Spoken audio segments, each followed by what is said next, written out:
In June of 1979, McDonald's released the Happy Meal, and since its launch, the iconic meal has generated over $80 billion for McDonald's. It's safe to assume that most of you know about this legendary menu item. But do you know how it was created? The origin story of the Happy Meal is quite fascinating. From a woman in Guatemala who had the idea, to the man who spent years perfecting the meal, to McDonald's almost not releasing the Happy Meal, the entire tale is nothing short of amazing. And it begins in 1974. That year, a 40-year-old woman named Yolanda Cofino opened the very first McDonald's franchise in Guatemala. Herself and her husband Jose had 5 children to support, so they were willing to do whatever it took to make ends meet through their new business venture. This included Yolanda traveling all the way to the US to attend Hamburger University in Illinois, along with participating in many seminars and conventions related to running a restaurant. Over the years running their McDonald's, the couple learned a lot about successfully running the fast food chain and were doing pretty good for themselves. But one day in 1977, Yolanda noticed a major problem within her McDonald's. She realized that many customers, particularly younger ones, didn't have a full understanding of how McDonald's labeled their food. With their franchise being the first of its kind in the country, these kids had no clue what a Big Mac or a Quarter Pounder was. So when they went to order one, they were shocked at how big the burger turned out to be. And so, with this dilemma in mind, Yolanda began to brainstorm ways she could solve the problem.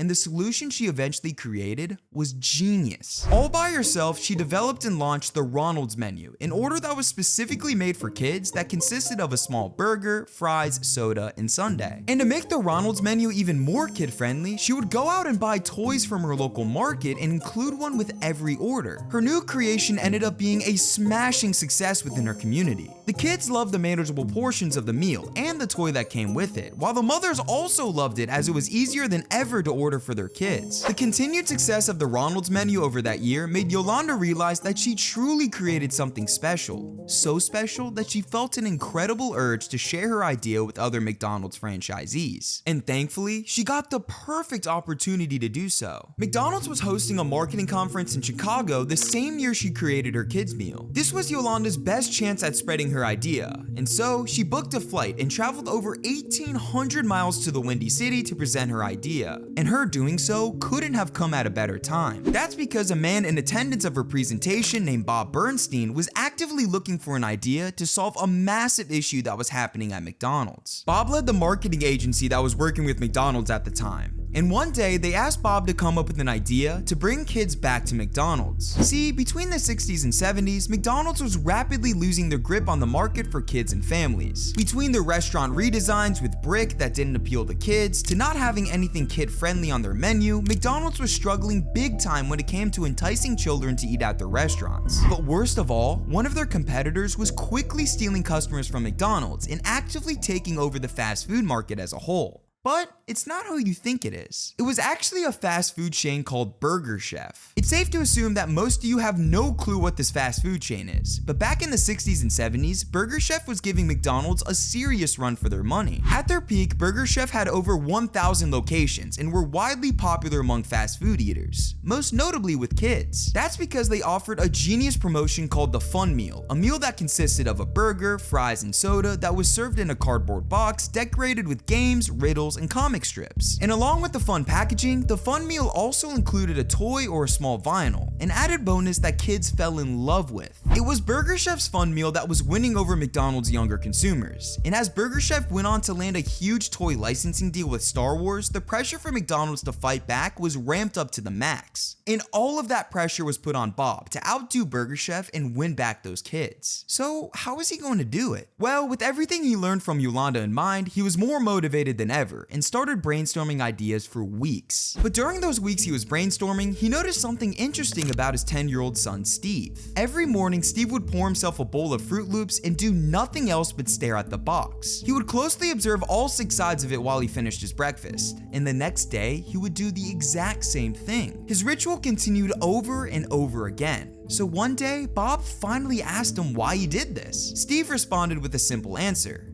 Well, it's just something to do. And at that moment, Bob had an epiphany. He connected the dots and realized that his son was no outlier. While adults preferred to socialize while they ate, kids liked doing something while they ate instead. The packaging of the cereal box gave Steve something to do in the exact same way that Burger Chef's Fun Meal packaging gave kids something to do. And when Bob realized this, he instantly knew what his solution was for McDonald's problem. So, what was that solution? Well, between what Yolanda was doing in Guatemala and his revelation with his son, Bob took elements from both ideas and created a blueprint for a new menu item, one that was especially enticing to kids. His plan was to create a brand new kids meal. He envisioned a package with McDonald's iconic golden arches as handles and having the package decked out with anything that would capture a child's imagination. With his idea in mind, Bob created a rough sketch of the box on paper and later got in contact with several nationally known children's illustrators for some much needed help. He sent them his blank sketch of the box and tasked them with creating designs to make the box stand out as much as possible. And his illustrators did a fantastic job at doing so. Their finished design showcased the box completely painted with jokes, games, comics, stories, and more, while also featuring a fun circus theme. The packaging was great, but Bob still didn't know what the actual meal was going to be. After much thought, he eventually landed on a hamburger or cheeseburger with fries, a soda, a bag of cookies, and a McDonald's themed toy, an idea inspired by Yolanda giving out toys with her kids' meal. And so, with the design and contents of the meal finalized, all Bob needed to do was to give it a fun name. And he eventually landed on the name,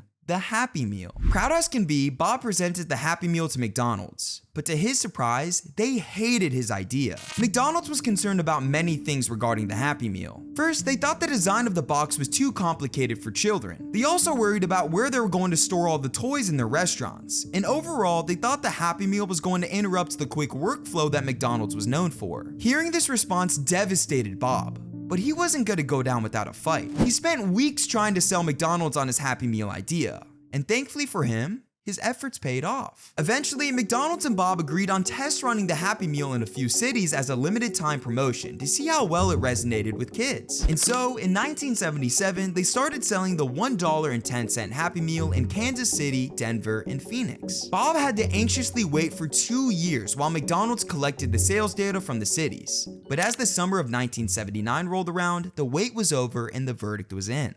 The kids loved the Happy Meal. After McDonald's witnessed unreal sales figures from the promotion, they quickly decided to roll out the Happy Meal nationally in June of 1979. And what happened after that month was beyond any of Bob's wildest dreams. Exactly as Bob planned, children across America began racing to McDonald's to try out their new Happy Meal. They absolutely loved playing with the fun packaging and enjoyed collecting all of McDonald's new line of toys, which over the years included toys from Disney, Beanie Babies, Star Trek, and countless more. As sales continued to skyrocket, the Happy Meal rapidly expanded to over 100 countries. And to this day, McDonald's has sold over 2 billion Happy Meals. It goes without saying that the Happy Meal was a genius promotion. But what was arguably more genius was the creation of their classic "I'm loving it" slogan. To see how that was created, check out this video of mine where I break down the full story on how it was made.